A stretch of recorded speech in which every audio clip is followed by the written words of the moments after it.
umubabaro ntwaye kuko nza wibagirirwa kwa Yesu nubwo ngifite kubabazwa mu isi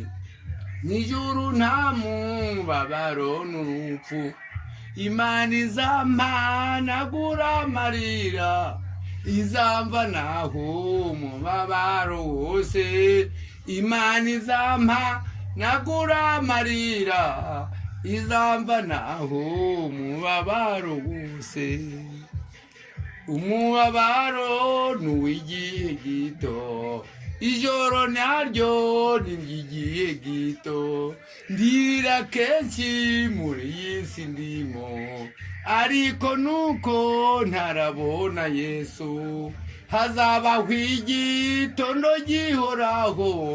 nibwo ntazongera kurera ukundi hazabaho igitondo gihoraho